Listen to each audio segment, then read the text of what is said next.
소에서 저희들 한국 성서고고학계 세미나를 개최할 수 있도록 협조해 주신 것 너무 감사드리면서 이 시간 우리 원용국 박사님 한국 성서고고학회에 표현이 적절할지 몰라도 대부시죠. 제일 선구자시고 총신대학교, 숭실대학교 그리고 총신대학원 그리고 인터내셔널 그레듀 스쿨에서 DHM 하시고 경력에 나와 있는 대로고 그 다음에 이제 안양대학교에서 교무처장도 하시고 중직에 계시다가 이제 정년 퇴임하시고 우리 성서고고학회 설립자고 또 대간성경과 고고학회 발행인이십니다. 이 시간 나오셔서 강의해 주실 때 강의를 원래 1시간 이렇게 되어 있고 질문, 응답 시간이 있는데 원 박사님과 제가 강의를 이어서 하고 마지막 시간에 질의응답하는 식으로 이렇게 진행을 하도록 하겠습니다. 이 시간 원용국 박사님 나오실 때 큰 박수로 맞아주시면 감사하겠습니다.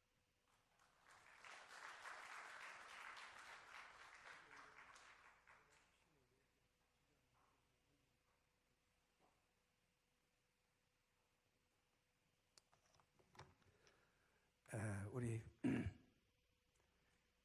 먼저 하나님께 감사드리고 세광교회 우리 황 목사님 또 세광교회 감사드립니다. 오늘 또 우리 박 목사님 좋은 말씀, 제가 제일 사랑하는 말씀 가지고서 말씀해 주는데 진심으로 감사를 드립니다. 이 교재, 여러분들에게 지금 교재를 나눠드리는데 그 교재를 중심해서 강의를 하겠습니다. 왜냐하면은 이 교재 이외에 더 얘기할 얘기가 없습니다. 왜냐하면 성서고고학적으로 발굴이 되고 증명이 되었기 때문입니다. 그래서 여러분들 다 교재 가지신 줄 알고 5페이지를 여세요.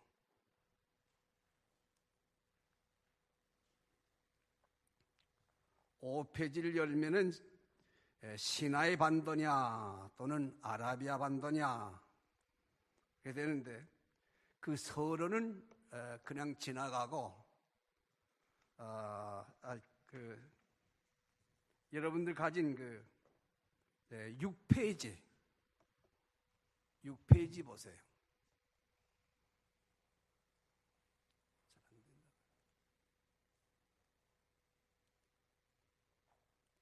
우리 박종수 교수님 좀 나와서 이게 좀 도와주세요. 제가 교재를 중심해서 강의하고 박종수 교수님은 여기 지금 저희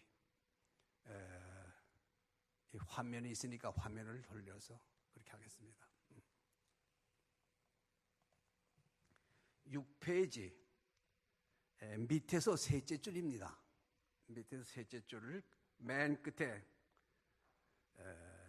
그것은 모세가 하나님의 뜻과 능력에 따라서 이스라엘 자손을 이집트 또는 애굽에서 인도하여 내어 홍해를 건너고 신의 광야를 지나 북상하여 마침내 가나안에 들어간 것이 사실이냐 아니냐.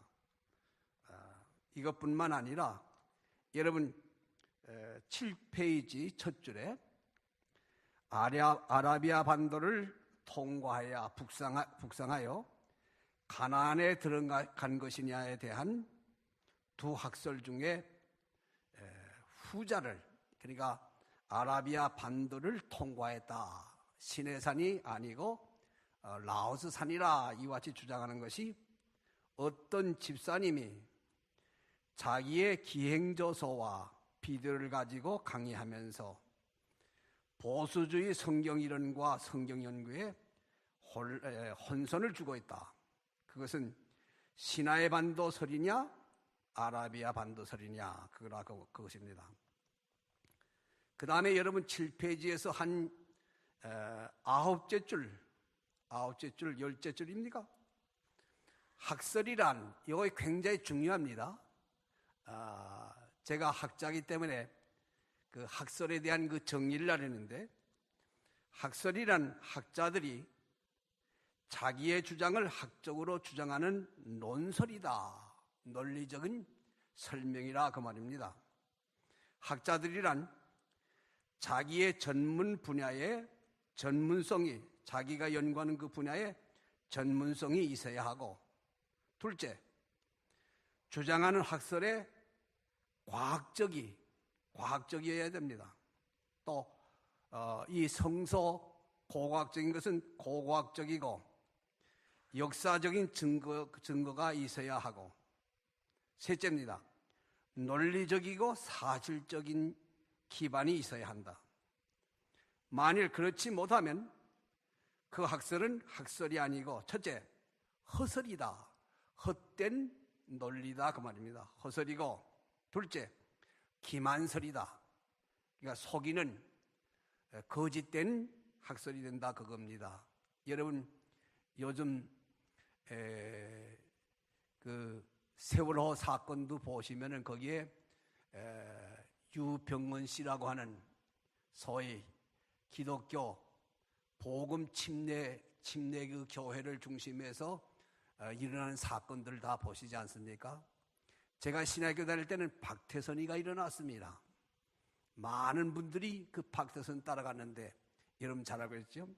그와 마찬가지라고 하면 기만설이고, 셋째, 사회나 종교나 학회나 학문 분야의 독설이나 아주 독설이 된다고 말해요. 독설이나 암, 우리가 지금 가장 무서워하는 그 병이 암이죠.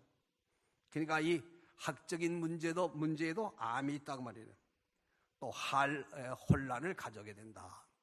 신화의 반도설이 김승학이라고 하는 그 집사가 일어나가지고서 지금 아라비아 반도 라오스 산이라고 하는 그 학설이 지금 굉장히 혼란을 일으키고 있습니다. 여기 지금 스마트폰을 가지고 계시는 분들이 있을 텐데 저는 스마트폰이 없습니다. 그냥 옛날 그 전화기를 가지고 있는데 그 스마트폰에 보게 되면 거기에 나와요. 그 김승학 집사를 통해서 지금 거의 다 지금 이 목사님들뿐만 아니라 평신도에까지 그 영상이 나오는 것을 볼 수가 있습니다. 혼란을 가져오게 됩니다. 그래서 자탄을 물러나고 어떤 학설을 주장할 때에 주의해야 하고, 종교인은 현세만 아니라 우리가 이 땅에서만 아니라 내세 하나님의 심판대 앞에 서서 심판을 받아야 하기 때문에 조심해야 합니다. 그 다음에 여러분 7페이지 밑에서부터 5줄입니다. 본이 성서 고고학과 구약 신학 분야를 연구하는 중에 자유주의 또는 진보주의 신학이 금권과 거대한 집단을 통하여 맹렬한 활동을 할 뿐만 아니라 작고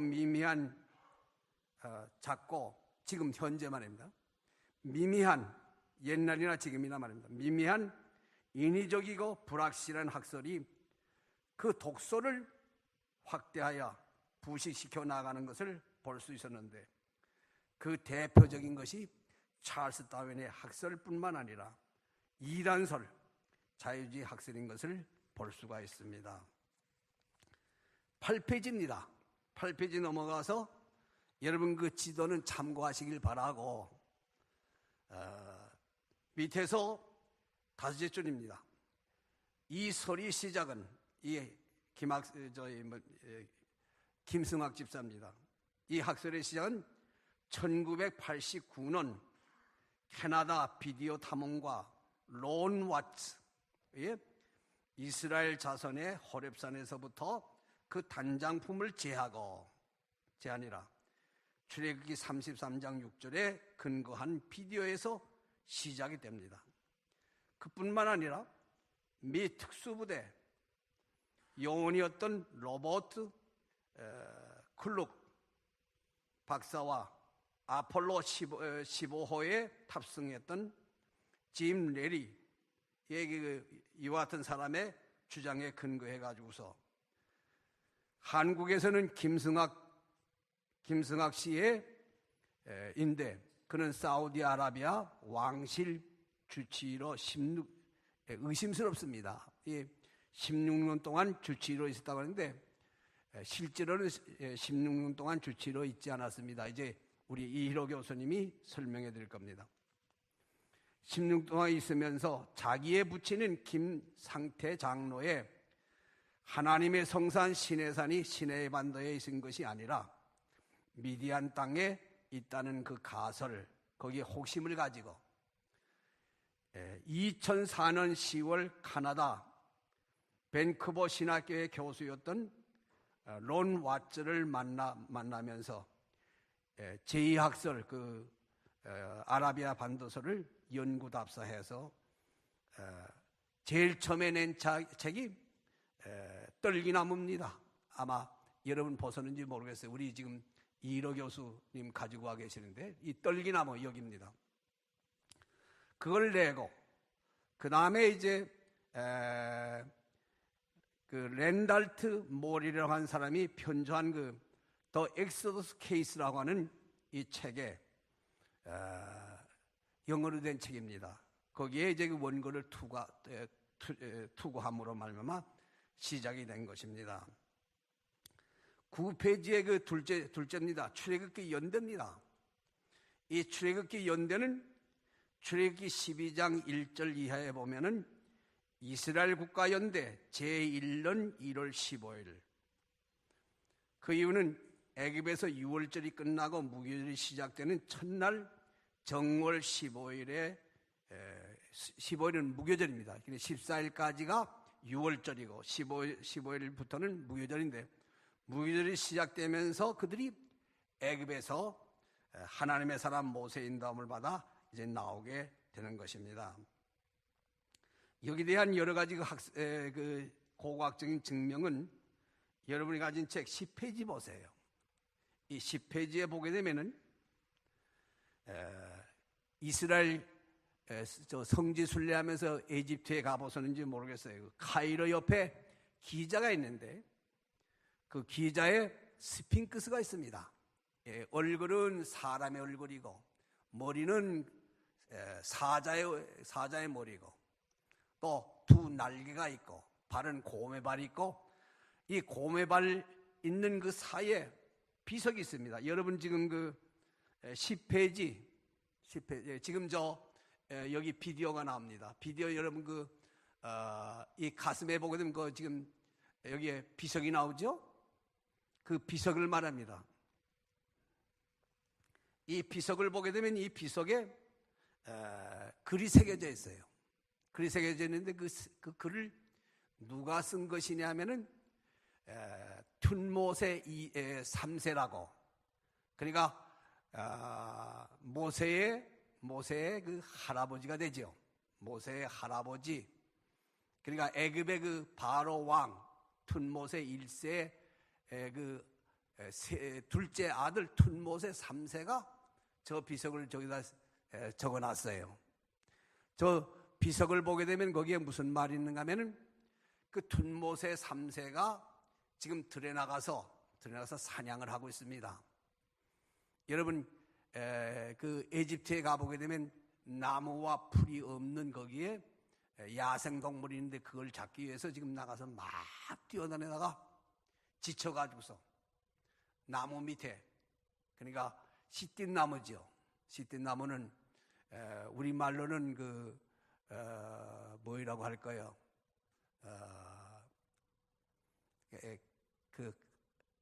학명으로는 아카시아라고 합니다. 근데 우리 한국 아카시아와 달라요. 그 아카시아 나무 밑에 있는데 저 스핑크스와 같은 그 신이 나타나는 거예요. 야, 튠모세 3세야, 너 빨리 애굽으로 들어가라. 왕국으로 들어가라. 신이여 무슨 말씀입니까?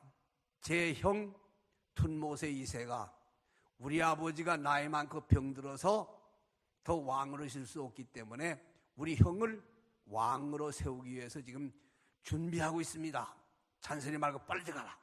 그래서 말 타고 막 뛰어서 달려서 들어와 보니까 자기 형 튠모세 2세가 죽었어요. 그래서 튠모세 3세 그 동생이 형의 뒤를 이어서 왕이 되었습니다. 이때가 바로 언젠가 하면 모세가 애굽에서 이스라엘 백성을 이끌고 나올 때예요. 그러니까 여러분 잘 아시지만은 출애굽기 7장부터 12장까지 10가지 재앙 가운데 제일 마지막 재앙이 마다들 죽는 재앙이거든요. 그때에 이 툰모세 3세가 왕이 되고 그 형 툰모세 2세가 죽은 것으로 이렇게 보고 있습니다. 그 다음에 여러분 그 그림에서 오른편에 보게 되면 그 흙벽들 있죠. 흙벽들을 보게 되면 흙벽들 그 위에 무엇이 있습니까? 도장이 있어요. 이거는 이 툰모세 1세 또 그 아버지지요. 아버지인 아멘호텝 1세가 이스라엘 자손들과 그 잡족들을 붙잡아 가지고서 지금 혹독한 일을 시킵니다. 왜? 비돔과 람세스를 건축하기 위해서. 그 돌보다는 이 흙벽돌이 제일 건축하기 쉬우니까 흙벽돌을 받게 했는데, 거기에 보게 되면 그 흙벽돌 하나하나에 도장을 찍게 했어요. 누구로? 흙벽돌을 만드는 사람이 이름. 그러니까 이스라엘 백성에게 각자에게 너 하루에 흙벽돌 몇 개를 만들어야 내게 식권을 주고 또 뿐만 아니라 너로 하여금 자기 한다고 해요. 그러니까 그 자기가 맡은 흙벽돌을 만들지 못하게 되면 어떻게 됩니까? 자지 못하는 거예요. 또 먹지도 못하는 거예요. 그러니까 막 강제적으로 시킨 것을 이렇게 보여주고 있습니다. 그래서 이 고고학적인 면으로 볼 때에 우리 성경에 나타난 열째 재앙, 마다들 죽는 재앙, 맞짐승 죽는 재앙이 바로 이 지금 이 스핑크스 그 가슴에 있는 그것이 이제 증명이 되고, 오늘날 발굴되는 이 흙벽돌을 통해서 우리가 알 수가 있다 그거예요. 여기에 대해서 정반대로 자유주의 학자들은 230년 후대인 주전 1250년대에 이스라엘 백성들이 애굽에서 나왔다. 그때가 언제냐? 람세스 2세다. 그런데 그것이 맞잖아요. 왜? 여러분 11페이지에 보게 되면 거기에 뭐에 나오는가 하면 람세스가 이스라엘의 왕으로 있으면서 큰 일을 많이 했어요. 그 가운데 하나가 여러분 아스완댐, 지금은 아스완댐에서 다 옮겼습니다만 아스완댐이 있던 그 자리에 큰 신전을 세웠어요. 거의 대신전. 여러분 지금 여기 화면에 나오죠. 거기에 보게 되면 그 높이가 얼마인가 하면 33m, 아주 자연산을 깎아가지고 만들었는데 33m, 넓이가 38m. 거기에 네 신을 모셨어요. 네 신을. 하나는 호크라트, 그 다음에 아몬라라고 하는 신, 그 다음에 푸타, 람세스 2세 그 왕으로 세운 것을 볼 수가 있어요. 이 산 뒤에 가게 되면 또 신전이 있어요. 소신전이 있어요. 여러분 그 11페이지에 소신전이 나오죠. 이거는 높이가 20m, 넓이가 20m. 거기에 세 여신이 있습니다. 하토르라는 신과 람세스 2세의 아내인 왕비 네페르타. 그 다음에 다른 신이 있는 것을 볼 수가 있어요. 그래서 이 신전을 세웠다는 말씀이 없지. 우리 출애굽기에 보게 되면 비돔과 람세스라고 하는 도시를 세웠어요. 거기에 이스라엘 동원했단 말이에요. 그러니까 이 람세스 2세 시대라고 하는 이 자유주의 학설은 완전히 고고학적으로 잘못된 것을 볼 수가 있습니다. 그 다음에 여러분 13페이지 가보세요. 13페이지 가보게 되면은 거기에 재밌는 것이 있는데 애굽의 비문이 있습니다. 그 비문이 어떤 비문이냐? 그 모세를 양육한 바로 그 바로 왕, 좀 전에 말한 툰모세 1세의 딸이 하셰슈트인데, 하셰슈트가 자기 아버지도 죽고 또 자기의 남편이었던 그 툰모세 2세, 그러니까 툰모세 3세의 그 형인 그 툰모세 2세가 갑자기 죽었어요. 그러니까 이 여자가 어떻게 됐습니까? 과부가 됐죠. 과부가 된 이 여자가 다시 누구하고 결혼했냐? 자기의 남동생 둔못의 3세하고 결혼했어요. 근데 둔못의 2세인 자기 오빠인 그 남편도 자식이 없이 죽고, 또 뿐만 아니라 자기의 그 동생인 둔못의 3세하고 결혼했는데 자식이 없어요. 여러분, 자식 없으면 어떻게 해야 됩니까? 3가지 방법이 있습니다. 자식 두는 방법. 첫째는 첩을 두는 방법. 이 첩을 두는 방법은 여자에게서 가장 불리한 방법이에요. 그래서 둘째 방법이 친족의 자녀, 자기에 가까운 친족의 자녀를 아들로 삼는 법인데, 친족이 없거든요. 그러니까 아들로 삼을 수가 없어요. 근데 이 여자가 나일강에 목욕에 나갔다가 갈밭에 애기 우는 소리가 나서 자기의 그 시녀를 보니까 어떻게 돼요? 갈상자에 애기가 있어. 그 애기가 바로 뭡니까? 모세지요. 모세를 양육한 바로 모세의 그 양어머니가 바로 둔못의 하세슈트인데, 그 여자가 지금 애굽의 왕이 됐어요. 왜? 아버지도 죽고 자기 남편인 둔못의 2세도 죽고, 그 다음에 둔못의 3세도 죽고, 이 여자가 왕이 되었는데, 그 여자가 알렉산드리아 거기에 비석을 세웠어요. 무슨 비석을 세웠느냐? 그 비석이 바로 여기 나오는데, 자, 여러분 13페이지 위에서부터 다시 줄, 그 근거는 하세슈트 여왕의 비문에 근거를 두고 있다. 그녀의 비문에 의하면 폐허를 복구하는 작업에서 나는 에집트의 저지대에 자리 잡고 있는 동방인들은 이스라엘 사람이라고 보는데, 나의 부왕 둔못의 1세가 짐에게 이양한 성스러운 통치권에 불만을 가지고 그들의 의무를 소홀히 여겼기 때문이다. 여기에서 내가 신탁을 따라 그들을 증오하기 위하여 출발시켰을 때 땅이 그들의 발자취를 집어삼켰다.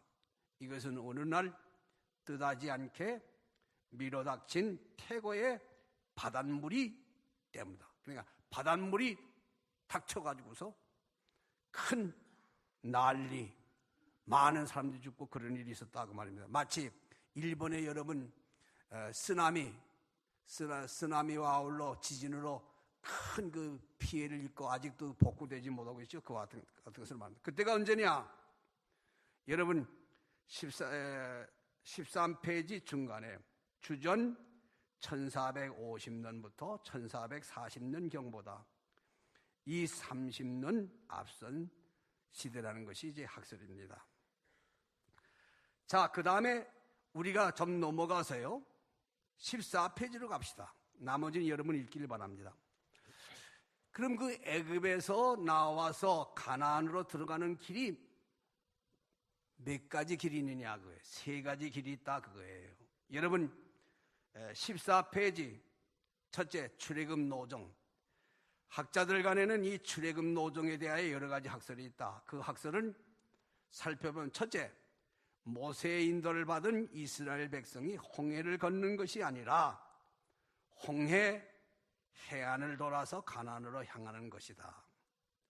그 홍해 해안은 갈대숲으로 되어 있는데 이스라엘은 교묘하게 그 갈대숲을 지나서 시나이 반도를 지나서 가나안으로 들어갔다는 학설인데, 제임스 아도 톰슨이라고 하는 사람이 이렇게 주장을 했어요. 15페이지 첫 줄입니다. 둘째 견해, 홍해를 직접 걷는 것으로 믿는 것입니다. 이거는 우리들의 주장이죠. 이 학설도 홍해를 걷는 장소에 대하여 여러 가지 학설이 있습니다.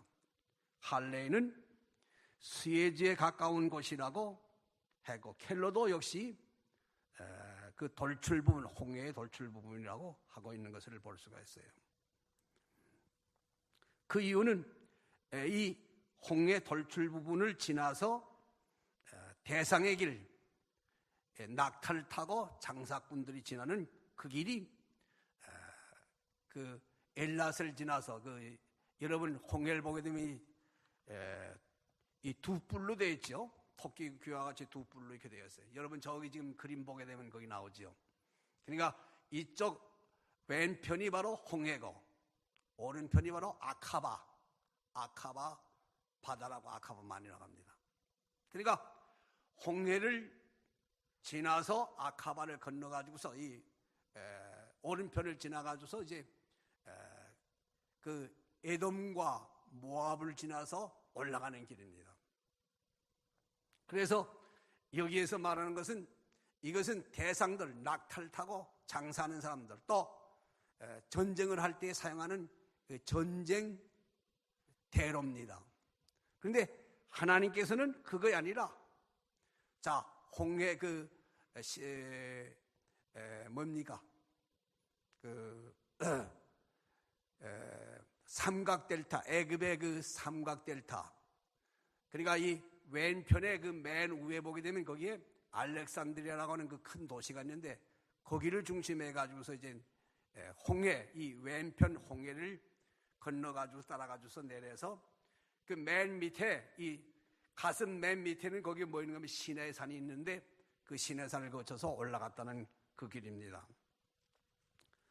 그것이 바로 이제 여러분이 가진 그 15페이지 윗부분의 둘째 견해입니다.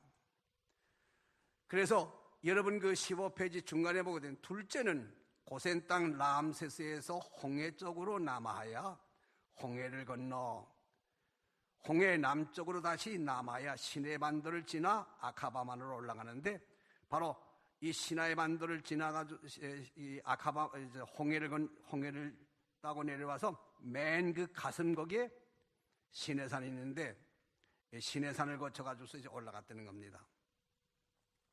여기에 대해서 이제 그 반대하고 있는데 여러분 16페이지 보세요. 16페이지 밑에서 여섯째 줄. 여기서 중요한 것은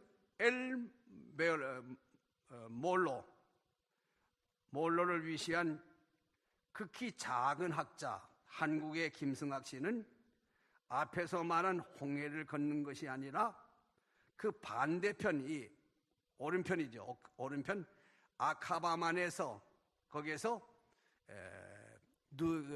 누비아라고 하는 그 사막에서 그 아카바만을 건너서 바로 건너게 되면 거기에 라오스 산이라고 하는 것이 있습니다.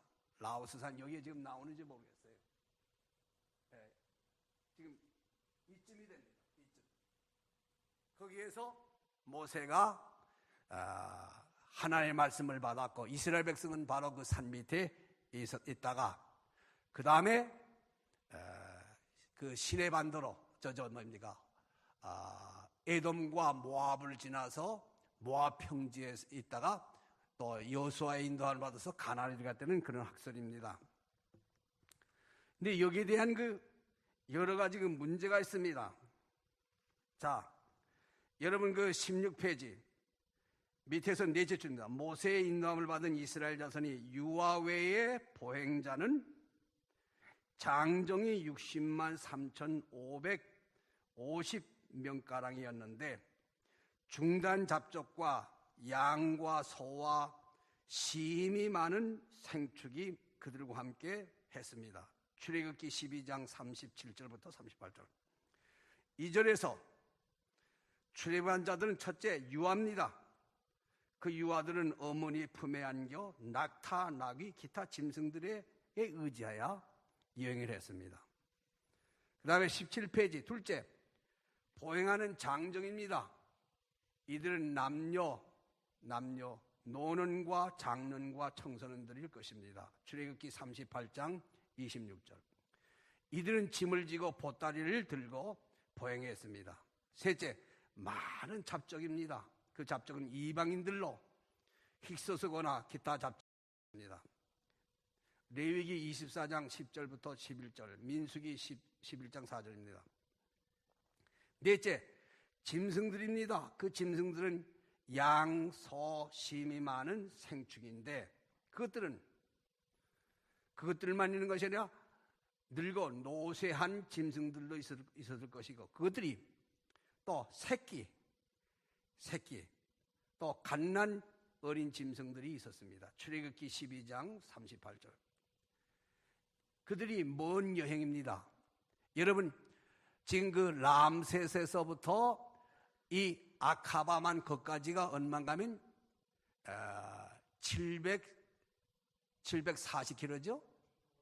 750km인데 조금 전에 우리 박 목사님이 설교하면서 출애굽기 19장을 가지고서 말씀했죠. 자, 시내산까지 얼마 걸렸다고요? 정월 15일에 출발해 가지고서 3개월 되는 3월이 되는 그때까지 시내산에 도착했단 말이에요. 그러니까 어떻게 됩니까? 25일 걸렸어요. 25일 걸려가지고서 그 아카바만을 건너가지고서 그 라오즈 산까지 갈 수 있느냐 그거예요. 도저히 불가능하다 그거예요. 그 이유가 있어요. 여러분 그 17페이지 위에서부터 8째 줄입니다. 창세기 33장 13절로 14절에서 야곱이 밧단 아람에서 돌아오면서 자기 형 에서의 무리를 만나서 한 이야기가 있습니다. 애들은 연약하고 짐승들은 새끼에게 젖을 먹이는 양들과 짐승들이 있어서 빨리 몰 수가 없습니다. 하물며 모세와 이스라엘 자손이 제1년 정월 15일에 출발한 그들이 아무리 빠르고 무리하게 행동한다 해도 아라비아 반도 건너가줘서 그 라오즈 산까지는 도저히 갈 수가 없어요. 학자들에 의하면 아브라함이 갈대아 우를 떠나서 하란까지 가는데 거기에 얼마나 걸리느냐? 적어도 1년 이상 걸렸다 그래요. 왜? 아브라함도 자기 아내와 자기의 종들과 어떻게 돼요? 짐승들이 있었고 또 그 종들이 거느린 그 자식들이 있으니까 그들이 자 하루에 얼마나 걸을 수 있느냐? 하루에 2km 걷고 그 다음에 일주일 쉬고 또 2km 걷고 또 일주일 쉬고 이렇게 갔기 때문에 하란까지 적어도 1년 넘어 걸렸을 거라 그렇게 말한다면 하물며 이스라엘 백성들이 그 많은 짐승과 또 어린아이와 또 뿐만 아니라 많은 그 노쇠한 분들을 이끌고 나오는데 얼마나 여러분 25일 걸려서 아카바만을 건너서 라오스까지 갈 수 있느냐? 도저히 불가능하다 그거예요. 그런데 이 김승학 집사는 그걸 주장하고 있습니다. 그 다음에 여러분 그 17페이지 중간에 보세요. 출애굽기 14장 1절부터 31절에 의하면 바다와 믹돌 사이에 비아히르다 에집트의 군사 요새지가 있습니다. 이거는 지금 고고학적으로 다 발굴되었어요.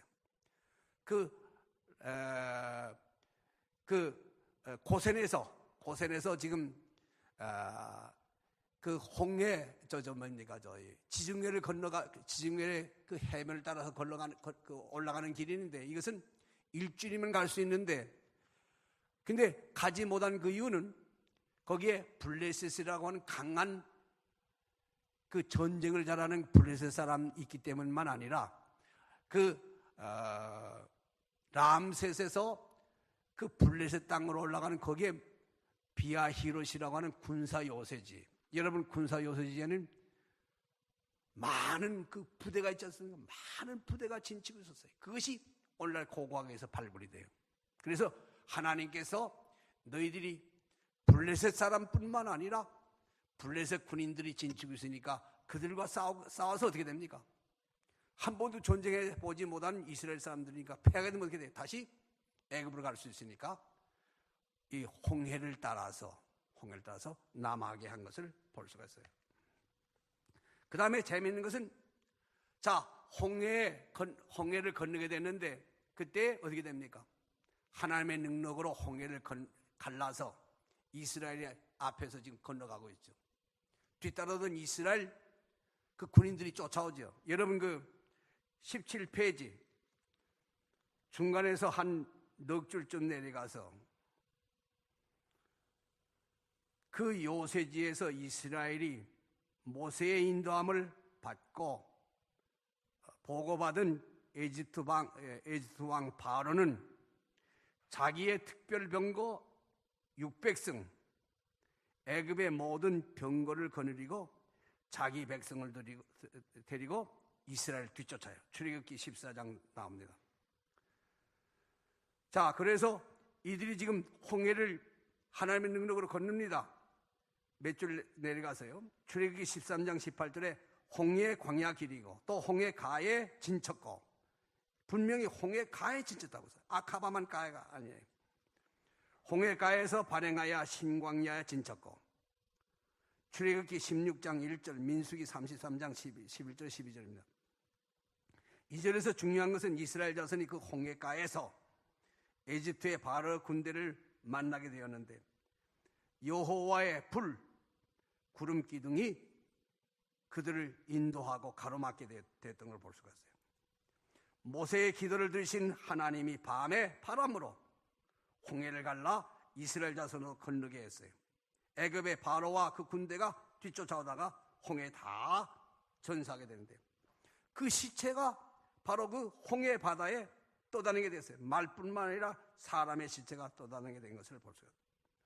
또, 자, 그 당시에서 그 바닷가에서 당시의 애굽 군대의 병거와 그 잔해들이 가끔 지금도 발굴되어 있어요. 그것이 여러분 카이로 박물관 거기 가게 되면 그 병거 바퀴와 그 병거의 잔해가 지금 전시되어 있습니다. 그런데 김승학 그 사람은 뭐라고 합니까? 아니다. 바로 이 아카바만 거기에서 병거 바퀴가 나왔다는 겁니다. 그 다음에 넘어갑시다. 18페이지. 거기 셋째, 홍해 동화에 관한 고대의 기록입니다. 여기에서 주의할 것은 홍해나 아카바 바다의 병거가 쇠이냐 또는 구리냐에 큰 문제가 있는 것입니다. 왜? 주전 1200년까지는 쇠병거가 없었어요. 쇠가 거의 없었습니다. 그때는 굴이에요. 그러니까 지금 이 김승학 집사가 이 아카바만 그 바다에서 그 병거 바퀴를 찍었다고 그 사진 찍어 가지고 왔다고 하는데 그것이 첫째는 건져내야 됩니다. 건져내서 확인해야 되고 그것이 쇠냐 그것이 굴이냐 그걸 밝혀야 돼요. 그걸 밝히지 못하고 전문가가 아니니까 밝히지 못하고 그런데 그는 그것이 바로 뭐인가 하면 모세 시대의 것이라고 이렇게 지금 호언하고 있는 것을 볼 수가 있습니다. 자, 그 다음에 여러분 18페이지 중간에 조금 내려가 첫째, 홍해를 걷는 것을 기록한 비문입니다. 자, 홍해를 건너고 그 다음에 어떻게 됩니까? 이스라엘 백성들이 지금 홍해 밑으로 내려갑니다. 그런데 그 홍해를 걷는 거기에 이 산이 있는데 산 절벽이 있어요. 절벽에 거기에 비문이 있습니다. 여러분 그 비문이 18페이지에 거기에 나와요. 자, 거기가 와디 시드리의 다른 절벽에서 발굴되었는데 그것은 유대인들이 자연적인 도로 중에 하나인데 애굽 시나이 반도의 중앙에 있습니다. 출애굽기 14장 민수기 41자인데 주전 15세기의 히브리 문자 여러분 거기에 지금 문자가 나오죠. 또 그 다음에 여러분 19페이지에 보게 되면 그 고대 히브리어 문자의 그 차드가 나옵니다. 주전 15세기에서부터 시작해 가지고서 사해사본이 발굴된 주전 2세기에서 1세기까지 그 문서가 나오는데 여러분 그 주전 15세기의 문자와 여기 지금 18페이지의 그 문자를 한번 비교해 보세요. 거기에 보게 되면, 자, 재밌고 놀라운 그 기록이 있는데 19페이지 중간에서 밑에 그 바람이 불므로 그 바다가 부분적으로 갈라지고 그들이 건넜다. 비석 1. 그 히브리인들은 그 바다를 통과하여 도망하고 그 바다는 마른 땅으로 되었다. 비문 4. 그 물들은 흐르기를 허락했고 또 그치었다. 깨어진 파도는 그 놀란 사람들에게 달려들어 교만한 자들을 들어서 죽이고 모두 뒤엎었다. 제4비문. 그 다음에 나머지 시간 없으니까 여러분 다 읽어보시길 바라고. 자, 4입니다. 애굽에서 홍해까지의 거리. 아까 750km라고 그랬죠? 750km를, 자,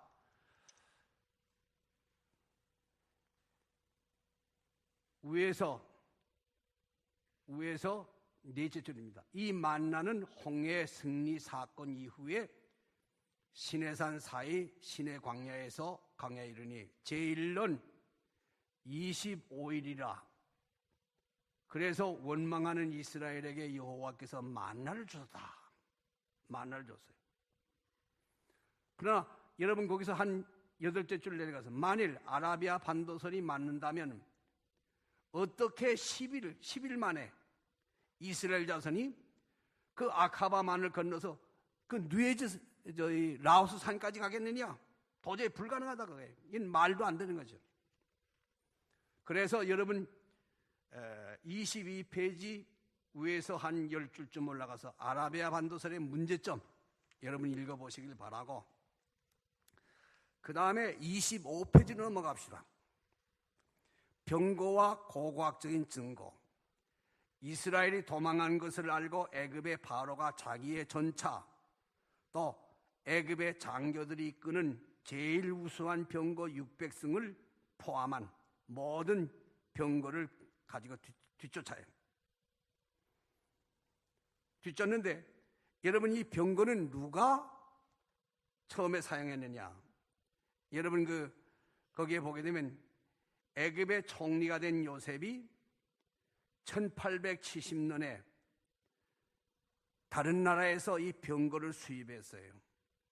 근데 그 병거를 수입했는데 요셉이 수입한 그 병거가 출애굽하는 그 이스라엘 백성을 뒤쫓는 무서운 그 일이 있게 되는 걸 볼 수가 있어요.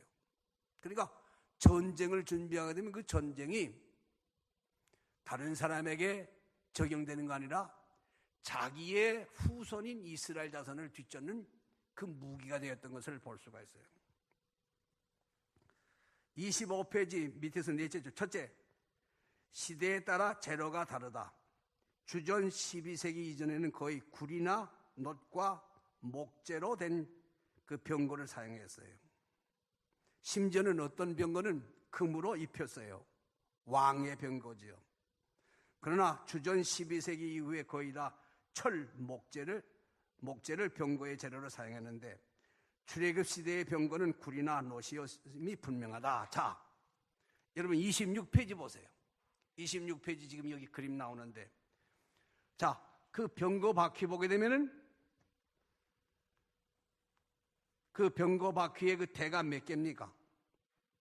6개짜리도 있고 4개짜리도 있어요. 또 왕의 병거는 4개나 그 병거의 살이 4개나 6개가 아니라 심지어는 8개, 16개까지 있는 것을 볼 수가 있어요. 여러분 그 그림을 보면 알 수가 있어요. 그래서 27페이지 애굽의 병거들은 시대에 따라 바퀴살이 변동이 있다. 출애굽 시대의 바퀴에 4개 이후에는 6개로 나타난다. 자, 28페이지 여긴 분명히 나타나 있습니다. 이건 애굽의 병거입니다. 4개짜리입니다. 4개짜리인가 하면 어떤 데는 6개짜리가 있는 것을 볼 수가 있어요. 30페이지도 보세요. 30페이지는 이거는 람세스 2세 주전 1250년경인데 그 살이 몇 개입니까?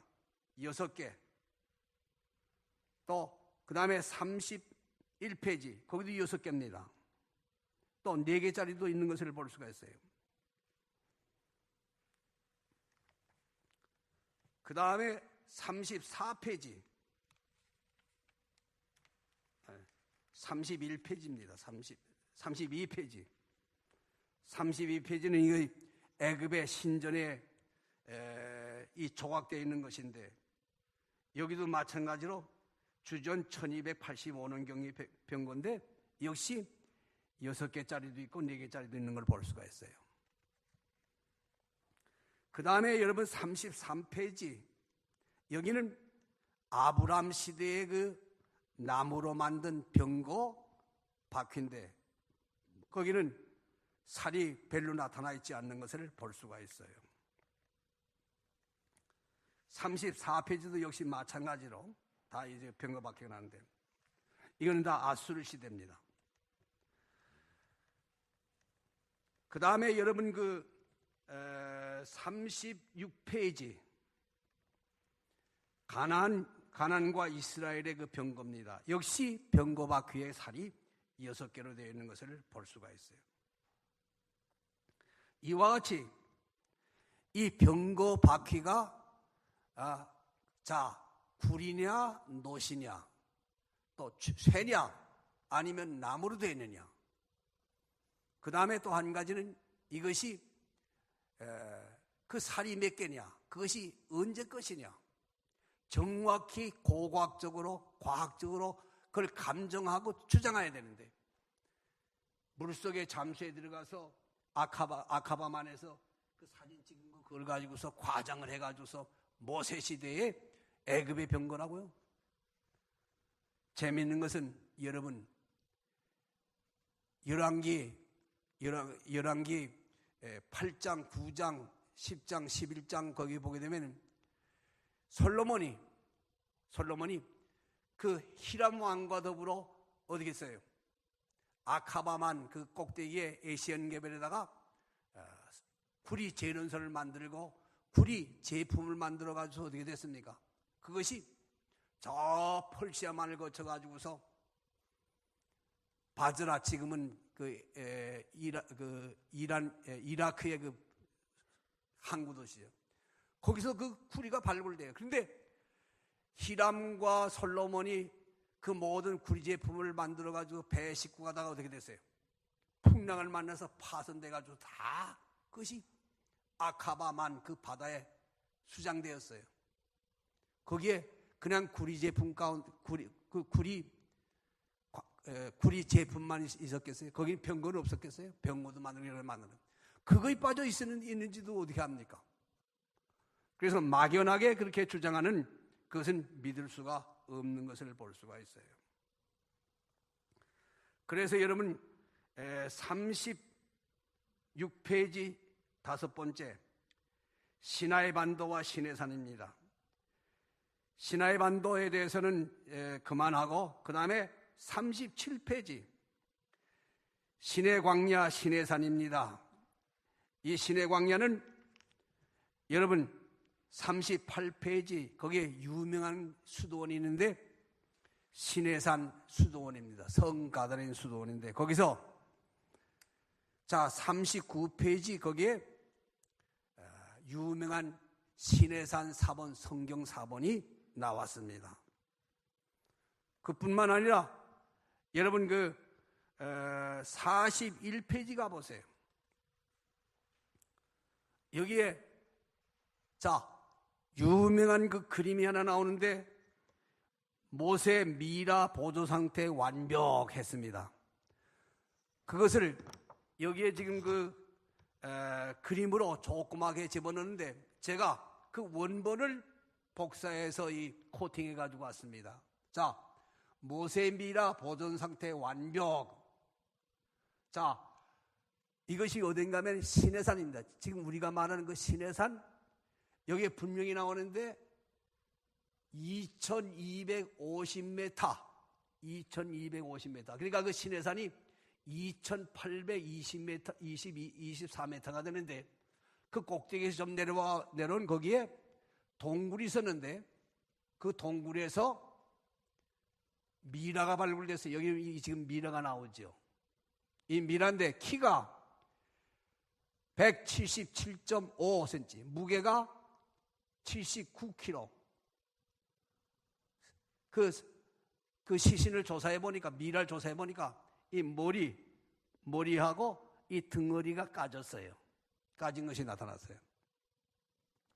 그리고 그 시신을 누인 그 돌이 흙이어서 까만 그 돌인데 그걸 잘 깎아가지고 거기다가 고대 히브리어로 기록했어요. 그 히브리어에 보게 되면은 무슨 글이 있는가 하면 이런 글이 있습니다.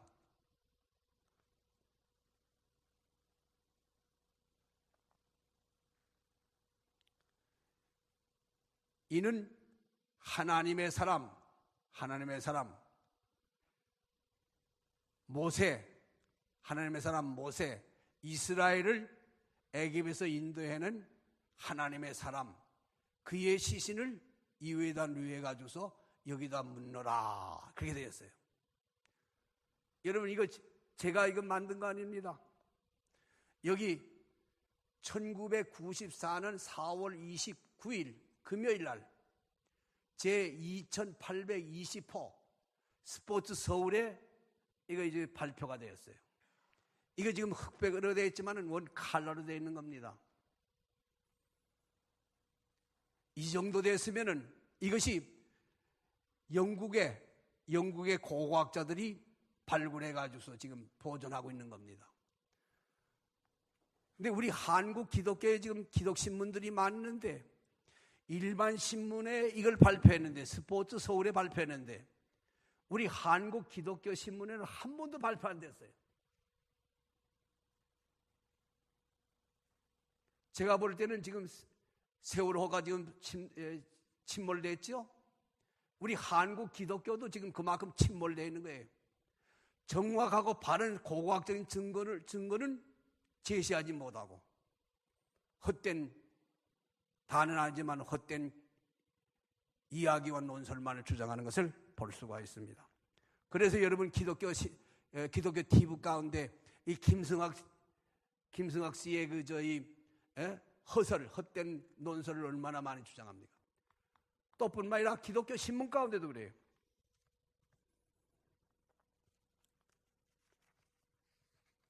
그 다음에 43페이지 시나이 반도, 이스라엘이 어떻게 시나이 반도에서 방황해내냐는 그 지도가 나오고, 그 다음에 또 한 가지 45페이지 여러분 여기에 구리로 만든 뱀이 나옵니다. 이 구리로 만든 뱀은 약 40cm 되는데 이게 주전 15세기 시나이 그 반도에 있는 미디안 성전에서 나온 겁니다. 모세 시대 것으로 이렇게 보고 있어요. 그 외에도 뭐 많은 내용이 있지만은 이 정도 했으면 여러분들이 이 김승학지의 그 주장이 얼마나 잘못됐는지 그것을 알 수가 있는 줄 압니다. 결론 내립니다. 50페이지. 필자가 알고 존경하는 나이 많은 교수님을 신학대학에서 강의 전에 연구실에서 만나 이야기하던 중에 원 교수님, 제가 귀중한 교훈을 받았는데 자기가 전공하지 않은 분야를 가르치거나 말하는 것은 위험하고 실수하기 쉽습니다 했는데 절대 자기 분야를 벗어나지 말아야 합니다. 그 충고는 30년이 지났는데 나의 앞길의 교훈과 전감이 되고 있습니다. 이 연구에서 모세와 이스라엘 자손이 홍해와 시내 광야를 지나 40년 만에 마침내 여호수아의 인도를 받아 가나안에 들어가게 된 것, 이거는 변함이 없는 성경 진리요 또 뿐만 아니라 확실한 것입니다. 반면에 아라비아 반도의 아카바만 누웨이바 강을 건너 라오즈 산을 거쳐서 그 일대를 40년간 방황했다고 하는 이 김승학 씨의 이 일언은 허설이요 정말 한국교회의 혼란과 암과 독설이라는 것을 여러분 기억하시길 바랍니다. 이것으로 마치겠습니다. 감사합니다.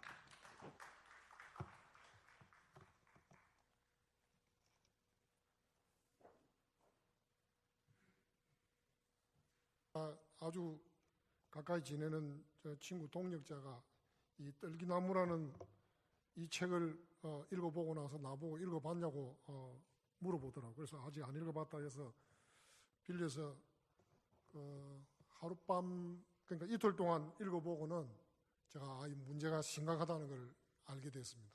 그래서 이거 그대로 두어서는 안 되겠다. 그것을 느끼고 우리 존경하는 원영국 박사님을 비롯한 우리 한국성서고고학회 임원들하고 함께 모여서 의논한 결과 이걸 그냥 좌시할 수 없고 한국 교회에다가 이 위험성을 좀 알려야 된다. 그렇게 해서 이제 이 세미나가 시작되었고 시간이 좀 넉넉하지 못해서 우리 원효국 박사님의 그 강의가 아주 원고를 여러분들이 천천히 읽어보시면 여러 가지 내용들을 알 수 있을 것입니다. 저는 이 떨기나무에 여기 보면 여러분들이 보시면 알겠지만은 그 내용이 저는 이제 공부를 한 사람으로서 이게 학술 논문인지 기행문인지 뭐 간정집인지 도무지 알 길이 없었습니다. 그래서 이거 상당히 문제가 있다 이렇게 느끼고 있는 와중에 니하우스가 쓴 신해상의 하나님이라는 책 서문 번역하신 그 모 교수의 그 서문에 보니까 이걸 완전히 뭐 세계적인 관심을 모으고 있는 사람이라고 이분을 띄워놓고는 또 거기다가 아주 그 신현의 뭐라고 하는 아주 이상한 말을 신현에 대한 기감이 되기를 바란다. 거기에 가서 하나님이 나타난 걸 느꼈다, 봤다. 그걸 보고도 더 이제 심각함을 느끼게 되었습니다. 그래서 이 세미나를 시작하게 되었고, 그래서 여기에 자주 김성학 집사라는 뭐 사실 덜 먹이고 싶지 않는데 이름이 나오는 것을 여러분들이 이해를 해 주시기를 바라고, 중요한 포인트는 제 글에도 나와 있습니다만 신해산 위치 논쟁이 무슨 구원 문제하고 관계 있는 것은 아니에요. 신해산 위치에 대한 관심을 가지는 것은 하나님의 말씀의 역사성에 대한 관심을 가지는 것하고 관련이 있기 때문에 좋은데, 문제는 성경에서 떠나는 겁니다. 여러분, 이단이라는 게 꼬리가 다른 거 아닙니까? 뭔가 보니까 다른 거예요. 그래서 그런 점들의 문제가 무엇인가, 이것을 살펴보기를 원하고 제 원고를 쭉 보시면 되고요. 제가 말씀드렸고, 이거는 복잡하게 지금 여기서부터 시작. 지금 여기 참석하신 모든 분들, 현재 신해산의 위치가 이 번호가 몇 번까지 있습니까? 예? 22개의 산의 후보지입니다. 그 후보들 가운데서 가장 성경의 기록에 100% 맞는 게 없어. 왜냐하면 발견된 장소가 성경의 그 광야 여행기에 나오는 장소들하고 정확하게 100%딱 나왔으면은 인정할 수 있는데 다 안 나오고 또 빠진 것도 있고 이래서 지금 100% 확정 짓기가 어려운데, 현재 신해산 후보지가 이렇게 있습니다. 그리고 거기에 무슨 알라우즈 산이 여기 나오죠. 21번에 나오는데 이것이 옛날부터 몰랐느냐? 옛날에도 다 알고 있었는데 한국에만 소개가 덜 된 겁니다.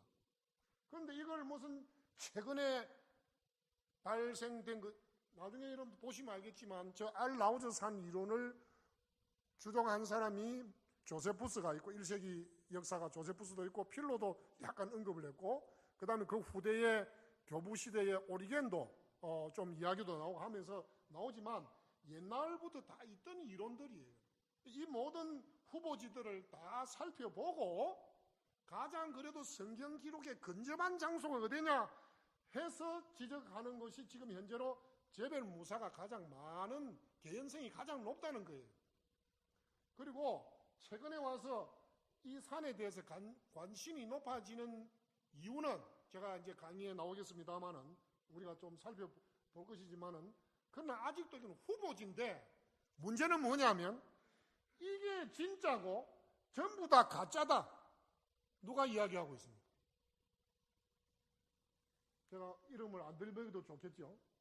자, 그러면 이제 이것이 지금 원 박사님이 설명했던 전통적인 출애굽 경로, 그 다음에 아까 원 박사님이 설명했던 대상들의 길, 캐러반 로드라고 하는, 웨이라고 하는 이 수울길입니다. 그리고 이게 이제 해안길, 비아 마리사라는 블레셋 쪽으로 가는 길인데 이쪽 북쪽 지역은 늘 이집트하고 가나안 쪽에 있는 블레셋하고 늘 전쟁 지역이기 때문에 저기는 위험했기 때문에 하나님께서 가지 말라고 한 곳이라는 거 우리가 갔기 때문에 자, 큰 산만 몇 개 이렇게 그려놨습니다. 이 후보지들이 이리 많습니다. 그 중에 지금 하나를 가지고 이야기하고 있는데 무식한 사람이 공부도 그 분야의 한 사람도 아니에요. 그저 그냥 한국에다가 전부 다 가짜고 이거 하나만 진짜라고 하면서 이야기를 하고 있는 겁니다, 지금. 여기는 알라우즈. 그런데 최근에 와서는 미디안 쪽의 후보지는 오히려 이 산보다 이 산이 더 또 후보지로 더 유력하다. 지금 이렇게 지금 미디안 쪽의 산을 주장하는 사람들도 그렇게 흘러가고 있어요.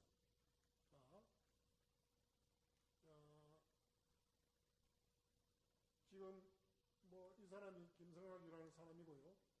지금 이 돌이 뭡니까? 모세가 지팡이로 두드렸더니 물이 나왔다는데 이 높이가 22m입니다. 모세가 어떻게 기어 올라갔는지 모르겠습니다만은 그리고 그것을 두드리는데 저렇게 높은 데서 모세가 두드렸다가 그거 벌어져가지고 어떻게 했을지도 그냥 상상이에요, 상상. 여기에서 물이 나왔다는 흔적은 과학자들은 발견하지 못합니다.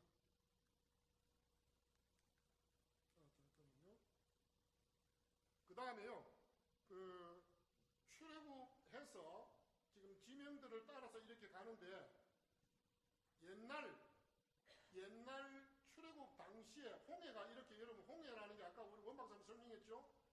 요렇게 지금 우리가 말하는 시내반도를 두르고 있고 요 밑에도 홍해입니다. 근데 옛날에 지금 우리가 말하는 그 얌수이라고 하는 갈대 바다는 지금 현재로는 비터 호수로 되어 있는데 출애굽 당시에는 이 홍해가 이렇게 연결되어 있었을 걸로 봅니다. 왜냐하면 아까 원 박사님 언급한 비하히롯이 그 뜻이 운하의 입이라 해서 아까처럼 창자 뭐처럼 이렇게 톡 튀어나온 만에 가장 좀 가깝게 되어 있는 부분이었다고 보죠. 그렇게 해서 보는데 성경 출애굽 여정 일정표를 따서 이렇게 보는데 알라우드산을 주장하는 사람들은 이렇게 와서 여기에서 노예바 있는 데서 홍해를 건넜다. 또 여기에서 건넜다. 또 홍해를 여기에서 이리 건넜다. 이런 이론들도 막 쏟아지고 있습니다. 좀 가겠어요. 여러분들이 강의만 그냥 하면 좀 그거 하니까. 그래서 이 르디딘 고센 땅에서 에담이고 여기가 수르 광야가 여러분 출애굽기 성경을 한번 보실까요? 잠깐 이거는 확인을 좀 해야 됩니다. 출애굽기 15장 22절 한번 같이 읽어보실까요? 함께 읽겠습니다. 모세가 홍해에서 이스라엘을 인도하며 그들이 나와서 수르 강야로 들어가서 거기서 사흘 길을 걸었으나 물을 얻지 못하고 23절에 마라에 이르렀더니 그곳 물이 써서 마시지 못하겠으므로 그 이름을 마라라 하였더라. 민수기 33장을 잠깐 펴세요. 거기에서 이제 왜 수르 광야와 에담 광야가 같은 지명을 말했던가 하는 것을 우리가 조금 확인하고 가겠습니다. 민수기 33장 8절 같이 읽겠습니다. 하히롯 앞을 떠나 광야를 바라보고 바다 가운데를 지나 에담 광야로 사흘 길을 가서 마라에 진을 치고, 그러니까 마라에 도착하기 전에 사흘 길을 그 홍해를 건너고 사흘 길을 이렇게 뭐 표현이 가지고 헤맸는데 사흘 후에 마라에 도착하는데 한쪽에서는 그 광야 이름이 에담 광야로 나오고 한쪽은 수르 광야로 나옵니다. 그래서 수르 광야나 에담 광야는 같은 지명이었을 것으로 봅니다. 그리고 수르 광야는 이쪽에 있지 이쪽에 있지 않다는 거죠. 그래서 에담도 지역이 여기에 있고 그래서 그 근처를 에담 광야로 불렀을 것으로 보는 것입니다.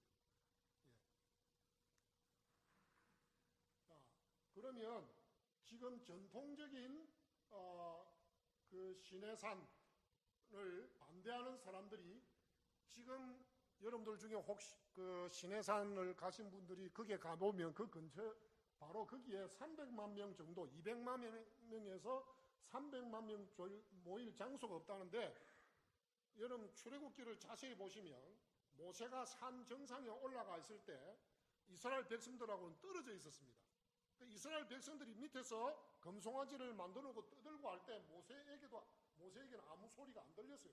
좀 내려왔을 때 들렸기 때문에 상당한 거리를 떨어져 있었던 것으로 볼 수 있는데 현재 말하는 제벨 무사 옆에 라스 에사프사페라고 하는 그 다른 호렙산으로 호렙산일 것으로 이렇게 추정하는 그 산 근처에는 200만에서 300만 명이 캠프를 칠 수 있는 곳이 있습니다. 그러니까 모든 장소들을 이렇게 객관적으로 좀 보고 이야기를 해야 돼요. 그 다음에 광야 생활에 40년 흔적이 없다. 흔적 없지요.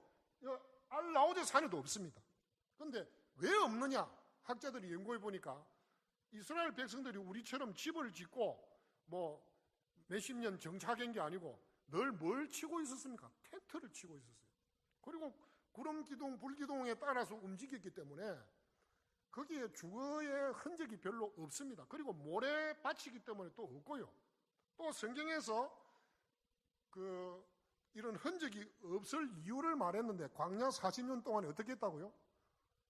신발이, 옷이 다 헤어지지 않도록 했기 때문에 별로 흔적이 없이 살았다는 것을 성경이 자정하고 있습니다. 그 다음에요.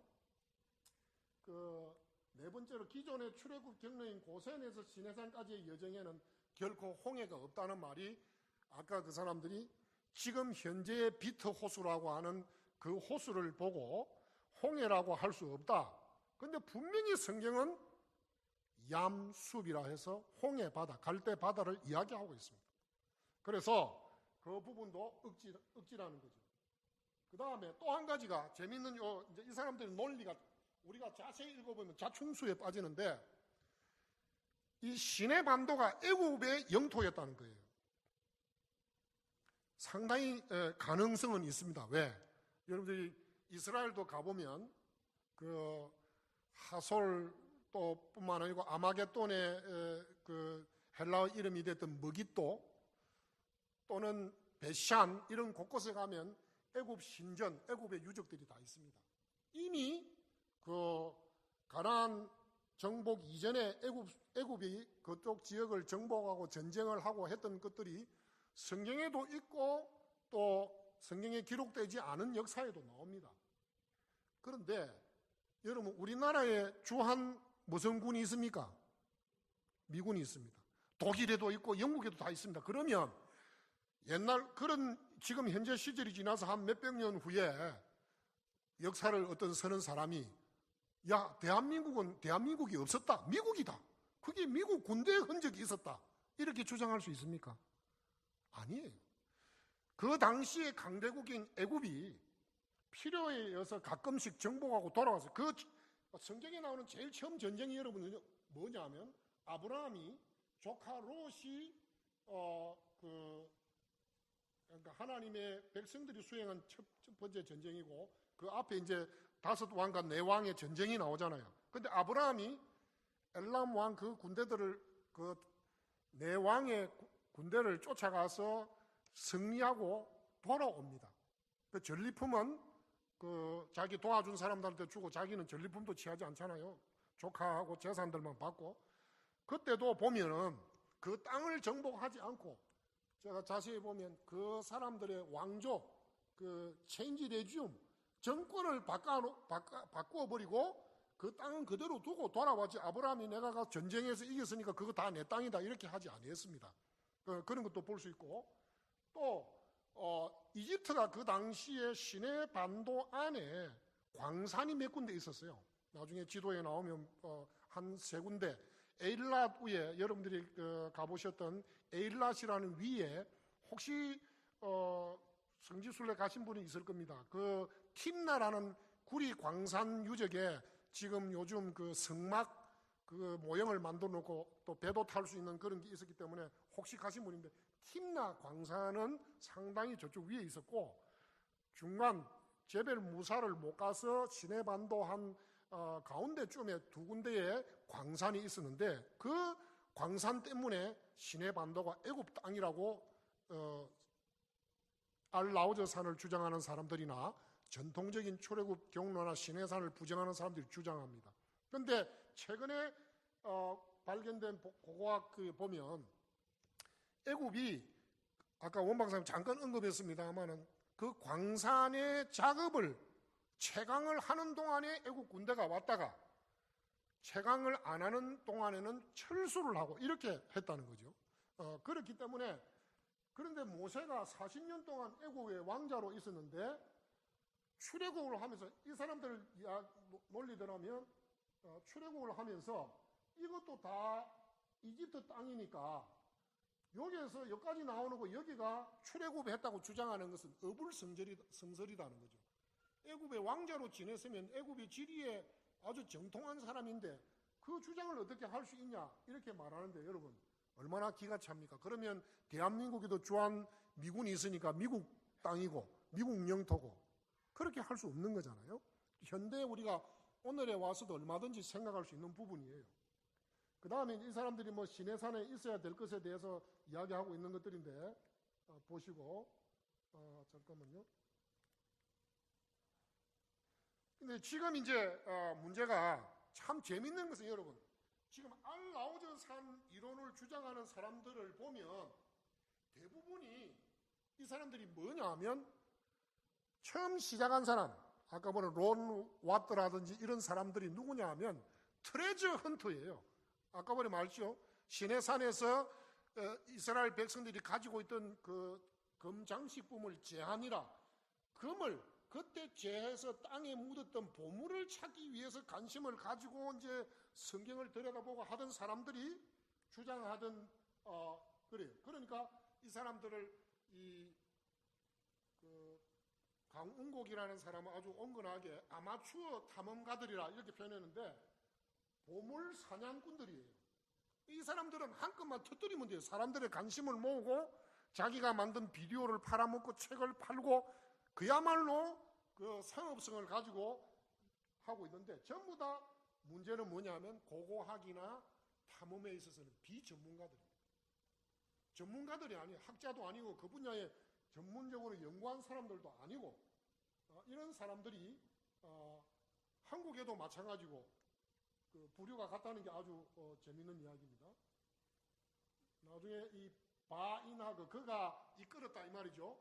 에트 하촌 양들을 이끌었다. 아하르하 미도발 그 미디안에서 모세가 자기 장인 이도로의 양떼를 이끌고 미디안 쪽에서 시내산 쪽으로 간 곳을 설명하면서 말하는 것이 아하르 미드발입니다. 그 우리는 우리말로는 이제 그쪽이 미디안 쪽에서 저쪽 그 아하르 미드발 뒤쪽이 그 지중해가 있는 서쪽이었기 때문에 우리말 개역 성경에는 뭐 서편이다 이런 식으로도 돼 있는데 뒤쪽이라는 히브리어 원문은 뒤쪽이에요. 그 뒤쪽이 서쪽이고 결국 미디안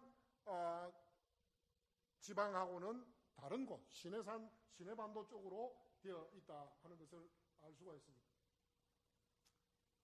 예, 요 나중에 좀 보시고 영어로 되어 있어서 미안합니다. 이게 이제 그 알라우저 산을 지지하는 사람들의 그 지도인데 좀 보시고 뭐 있어야 될 거 이야기했고요. 이 사람들이 지금 왜 우리나라도 막 지금 급속도로 퍼지고 있지만 이런 사이트에 인터넷 사이트를 통해서 계속 이걸 풀어나르고 있습니다. 우리가 조심을 해야 하기 때문에 그 다음에 이제 중요한 또 한 번 이제 최근에 말이죠. 여기 보시면 이 화면이 조금 내려올 수 있습니까? 여기 보면 루지아나 침례대학교에서 알라우즈 산의 중요성이라고 하는 것을 가지고 박사학위를 받은 사람의 박사학위를 공부한 사람이 알라우즈 산이 시내산의 후보지로서 여기도 뭐랍니까? 최적의 후보지로 남아있다지 다른 건 가짜고 이게 진짜라고 하는 것을 박사도 그렇게 하지 않습니다. 박사도. 예? 요 뒤에 원문이 나오면 여기 보세요. 비브리칼 시그니펀스 오브 제벨 알라우즈 알라우즈 산의 성경적 중요성이라고 하는 이 제목으로 박사학위 논문을 쓰는데 여기 보면 remains the best candidate라고 되어 있습니다. 여러분 여기 목사님들 또 성도님들 다 이 사람들도 다 지금 캔디데이트라고 하는데 한국에 지금 모시는 이게 진짜고 다른 거는 가짜다. 이 말부터가 너무나도 공부도 제대로 안 하고 연구도 안 한 사람. 여러분 이 박사학위 논문을 쓴 사람이 무엇이 모자라 가지고 그거를 뭐 후보지로 말했겠어요. 그러면 이게 신의 산이다 하든지 그렇게 말하는데 22개 지금은 더 많이 있어요. 근데 그것을 가지고 후보지로 이야기하고 있는데 이게 진짜다, 뭐 가짜다. 정말 기가 찬 노릇이죠. 그 다음에 또 과거의 기록들을 보면 요세푸스는 미디안 산들 중에 가장 높은 산이라고 하는데 그러면서 여기는 미디안에서 가장 높은 산이니까 미디안 지역을 말하고 있죠. 그런데 아피온 2장 25절에서는 또 뭐라냐면 신의 산이 이집트와 아라비아 사이에 있다. 요거는 또 지금 우리가 말하는 신의 반도에 있다는 걸 말하고 있는 거예요. 요세푸스의 글 속에도 모순이 있다는 것을 우리가 발견할 수 있습니다. 또 있죠. 그 다음에 유대교에서는 신의 산을 가장 높은 산이 아니고 낮은 산으로 또 이야기하고 있습니다. 미디안에 있는 낮은 산으로 이야기하고 있습니다. 이런 것들이 자체 모순이 되는데 그 다음에 이제 이분들이 신의 산을 아라비아라고 성경에는 되어 있죠. 근데 사우디아라비아가 아닌데 지금 이제 사우디아라비아에 있는 신의 산을 이야기하는데 거기에 가장 많은 그 증거로 인용하는 것이 바울이 갈라디아서 4장 25절에 사실은 그 말씀은 비유로 이야기하면서 그 당시의 지명 이름을 바울이 넣어서 사용했습니다. 근데 중요한 거는 여러분 사도 바울이 지금 아라비아에 있는 신의 산이라고 했을 때 그 아라비아가 꼭 미디안을 지칭한다고 볼 수 없습니다. 그 당시에 아라비아 지명을 어디에 썼는가를 확인해야 되는데 당시에 그 바울과 요세푸스와 이런 사람들이 활동하던 당시에 로마 역사가들이 쓴 책에 보면 요거는 뒤에 넘어가시고 여기도 보면 자세히 보면 여기 지명 이름이 여기 보면 여러분 어렴풋이 나오는데 아라비아로 나옵니다. 그 시내 반도를 옛날 고 지도에 보면 시내 반도를 아라비아 또 정확하게는 요 밑으로 이렇게 요 지역을 아라비아 페트라라고 하고 이쪽을 또 아라비아라고 하고 여기는 아라비아 페트라라고 쓰고 있습니다. 또 다른 지도를 보시는데 자 여기 보십시오. 그리스 역사가 헤로도투스가 아라비아를 그러니까 성경 밖에 있는 사람으로서 언급하고 있는데 오늘날 홍해에 대해서 홍해가 어떻게 되어 있는가에 대해서는 전혀 모르고 언급하고 있는 것을 알 수가 있고요. 그 다음에 또 이 70인역 성경에 보면 여러분 70인역 성경에 보면 그 70인역이 언제 기록이 되었죠? 주전 3세기입니다. 주전 3세기인데 그 주전 3세기에 기록한 창세기 여러분들 보시면 제 책에 나와 있죠. 잠깐만요. 저도 이제 좀 나이가 들어가니까 기억력이 그 책에 나와 있습니다. 창세기 46장 34절에 보면 그 70인역은 이제 구약은 히브리어로 기록되어 있는데 70인역은 그 당시에 세계 통역인 헬라어로 이제 번역을 한 거 아닙니까? 거기에 뭐라고 되어 있냐면 여기에 원문이 지금 다른 역사가도 있는데 여기에 뭐라고 되어 있냐면 여기에 이렇게 되어 있어요. 그 엔게이 게셈 아라비아 게셈까지도 아라비아라고 말하고 있어요. 주전 3세기에 헬라어로 히브리어 성경을 번역한 거기에 창세기 46장 34절에 나오는 거기에 나일강 동쪽, 나일강을 기준으로 해가지고 나일강 동쪽 지역 전체를 아라비아라고 명명하고 있습니다. 그러니까 그거하고 1세기에 바울이 지금 아라비아에 있는 시내산 다 이런 것들이 문헌적으로 연결될 뿐만 아니라 그 당시에 바깥에 있는 로마 역사가들 쪽에서도 연결이 됩니다. 그 아라비아 지역이 애굽의 그 우리가 말하는 이쪽 홍해를 기점으로 해서 그 바깥쪽을 전부 다 아라비아로 삼고 있다는 이런 것들을 여러분들 책을 좀 많이 읽으시면 되고, 또 한 가지 최근에 와서 이제 아까 전에 이야기했듯이 요세푸스가 그 아라비아라고 하고 할 때 그 이집트 그 영역을 이야기할 때 이집트의 정치적인 경계를 가지고 이집트 국경을 논했을 것으로 그렇게 이제 해석을 해 나가죠.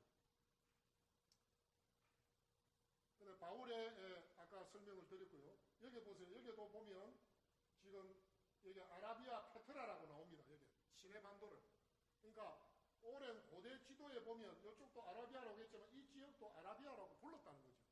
그러니까 바울이 다른 모든 성경의 기록을 정확하게 기록해 놓고 왜 하필 갈라디아 4장 25절에 시내산을 이야기하면서 여기에 엉터리 지명을 섞였냐 말이죠. 그래서 그렇지 않았을 것이다 하고 살펴보니까 70인 창세기 46장 34절도 그렇고 그 당시에 로마 역사가들도 그렇게 설명을 하고 있더라. 이 지도는 여러분 제가 보면 많이 나옵니다. 여기 보면 전부 다 이거 좀 학대돼서 그렇지 여기 보면 아라비아라고 다 나오고 지도들을 제가 뭐 한두 개가 아니고 해놨어요. 여기도 보세요. 여기도 보면 이 나일강하고 이쪽으로 해서 아라비아를 물론 이쪽은 조금 아까 지도하고 좀 다르게 나와 있지만 좀 크게 확대가 되게 그리게 나오네요.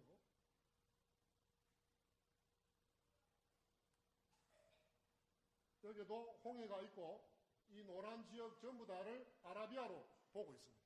아라비아. 이게 뭐 한두 가지가 아니고요. 그래서 지도는 제가 너무 많기 때문에 다 넘어가고 한두 가지가 아니에요. 여기도 보면 다 아라비아라고 여기 보면 아라비아를 요 북쪽 블레셋 쪽 요 지역을 이집트가 자주 블레셋하고 전쟁하면서 서로 뺏고 하는데 그 밑으로 해서 이렇게 다 아라비아를 쓰고 있습니다. 그러니까 여러분들 바울이 여기도 아라비아 보면 아라비아를 지금 우리가 말하는 시내 반도를 다 포함해서 그래서 바울이 성경을 기록할 때 그 지명을 잘못했다고 볼 수 없는 거예요.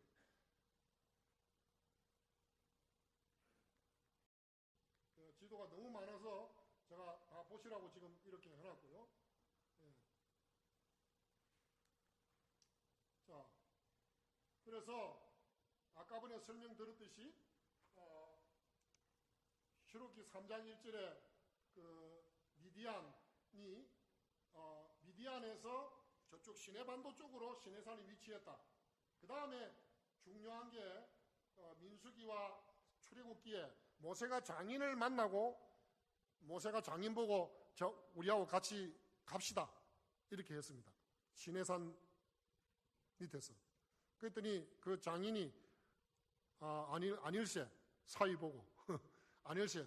나는 내 친족, 내 땅으로. 만약에 거기가 시내산 있는 데가 미디안 같으면 내가 여기 이곳에 이렇게 써야 되는데 내 땅, 내 친족, 내 땅, 그래서 자기 땅으로 가니라 이렇게 다른 지역으로 분명히 별칭해서 이야기하고 있습니다. 나는 가지 아니하고 내 고향, 내 친족에게로 가리라 하면서 아니면 나는요 내 고향요 이곳에 남겠네 미디안에 있었다면 분명히 다른 장소로 분명히 성경에서 말을 하고 있습니다. 자, 뭐 많은 이야기를 할 수 있는데 자, 제가 쭉 넘어가고 지금 뭐 아까 전에 다 이야기됐지만은 뭐 바다 밑에서 뭐 바다 이거 사진만 찍어놓고 실물은 하나도 공개를 못 하고 있습니다. 이걸 뭐 비디오로 멋지게 컬러풀하게 해가지고는 뭐 진짜인 것처럼 막 나오고요.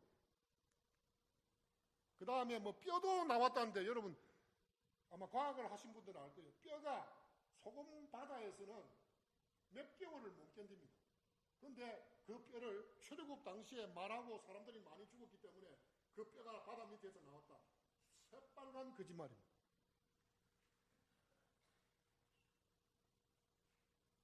그 다음에 이 사람들이 그 성경을 보면서 본문에서 안 맞으니까 민수기 33장 6절과 8절에 근거할 때 그리고 출애굽기 15장 21절 아까 우리가 읽어보면 이 사람들이 이쪽 홍해 이쪽을 이야기하면 곤란한 점이 생기니까 두 번째 나오는 에담이라는 지명 이름을 히브리어로 이탐 그들과 함께 이런 말로 억지 본문을 곡해합니다. 자기들이 이제 본문하고는 안 맞으니까 그런 식으로 되어 있다는 거예요. 또 한 가지는 이 사람이 간증하는 데서나 책에서 보면 아주 하나님 말씀을 그대로 믿으려고 하고 또 하나님 말씀을 붙드는 것 같습니다. 그런데 여러분 성경에 솔로몬 왕이 출애굽 기념하기 위해서 기둥을 세웠다는 게 성경 기록에 나옵니다. 안 나오는데 이건 성경에도 없는 걸 가지고 솔로몬 왕이 세운 기둥이라고 이것도 고고학적으로 살펴보니까 이거는 빨라야 로마 시대 것이고 그 출애굽 시대 것은 아니라는 거예요. 그 당시에는 이런 원기둥이 아니라는 거고 모든 게 나오는데도 불구하고 고집을 부리는 거죠. 뭐 안각화 나온 거 이야기하고 하는데 지금 이 산이 알라우즈 산인데 여기에 검게 걸 이걸 보고 또 하나님이 현현했을 때 뭐 연기가 오르고 뭐 어쩌고 이런 걸 가지고 그걸 화산이라고 그래서 그러면 저는 그 책을 그 글을 보면서 이 세상에 존재하는 모든 화산은 하나님이 나타나서 그 사람들의 이론에 따르면 그리고 또 실제로 이거는 화산 때문에 그 문제가 아니라는 거예요.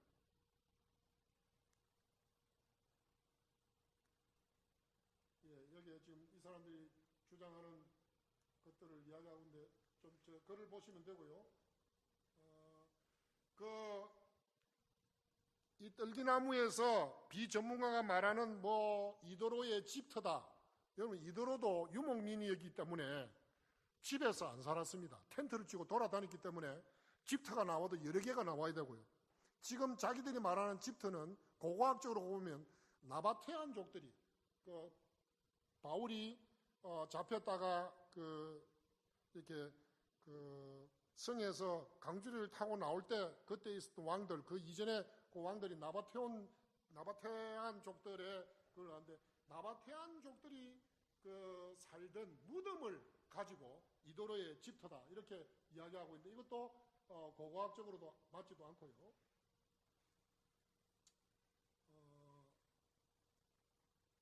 뭐 좀 읽어보시면 되겠고 뒤에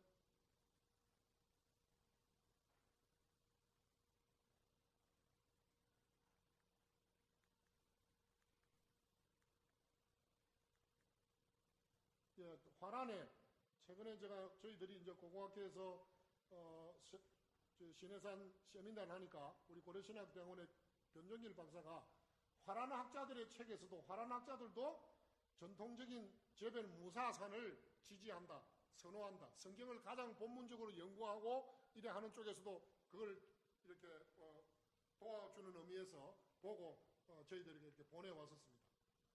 참고로 좀 보시면 좋겠고,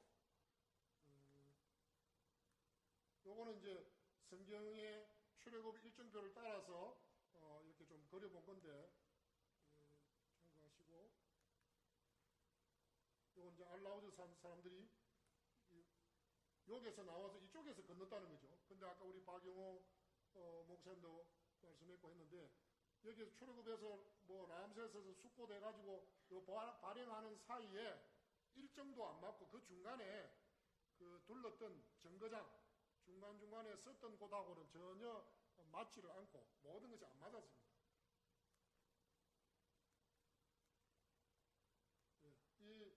이게 뭐 그 홍해 바다에서 뭐 발견했다고는 요 아까 말한 애국 병거 흔적이라는데 산호에 뒤덮여 가지고 정확하지도 않고요.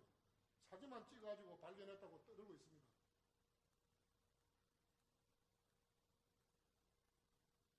아까 이도로의 뭐 집터라고 하는 곳이고,